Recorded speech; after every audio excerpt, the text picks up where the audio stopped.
Shalom saudara sekalian, pada kesempatan kali ini kita membahas doktrin penting untuk kaum Pentakosta yaitu bahasa roh. Bahasa roh anugerah besar bagi semua murid Tuhan. Di luar sana ada banyak pertanyaan dan perbincangan mengenai bahasa roh. Dan pada kesempatan kali ini kita membahas 3 pertanyaan yang sering ditanyakan oleh jemaat. Yang pertama, apakah bahasa roh bisa dipelajari? Nah saudara, jawabannya adalah tidak. Bahasa roh tidak bisa dipelajari. Secara konsisten dalam Alkitab kita melihat orang itu harus dipenuhi oleh karunia Roh Kudus. Lalu secara otomatis mereka akan berkata-kata dalam bahasa roh. Dalam Kisah Rasul pasal 2 ayat yang keempat, maka penuhlah mereka dengan Roh Kudus. Lalu mereka mulai berkata-kata seperti yang diberikan oleh roh itu kepada mereka.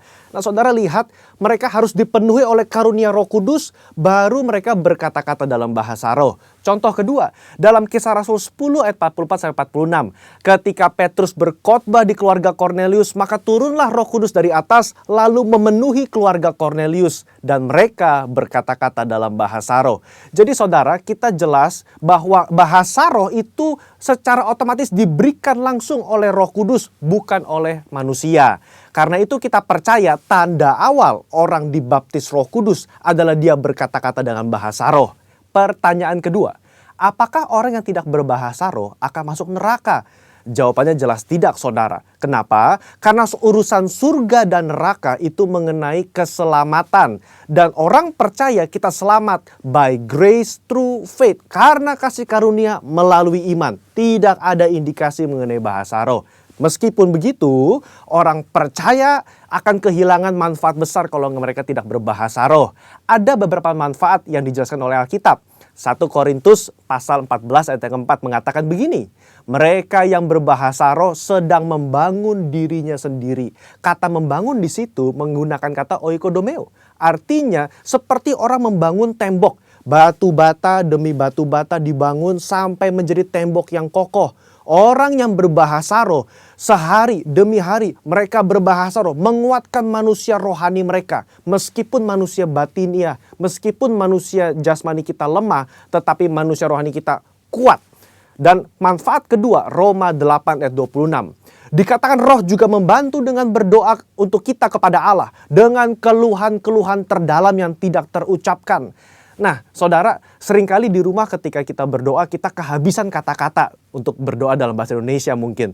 Tetapi ketika kita berbahasa roh, kita bisa berdoa terus-menerus sampai roh itu mengeluarkan keluhan terdalam kepada Bapa mewakili kita semua. Pertanyaan ketiga, apakah semua orang bisa berbahasa roh?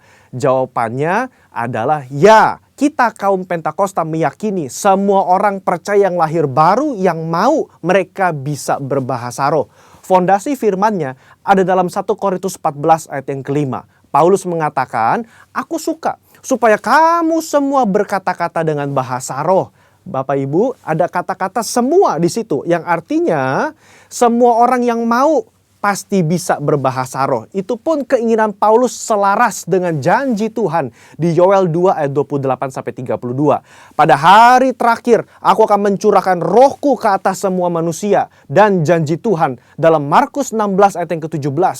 Tanda-tanda ini akan menyertai semua orang yang percaya. Yaitu mereka akan berkata-kata dengan bahasa yang baru.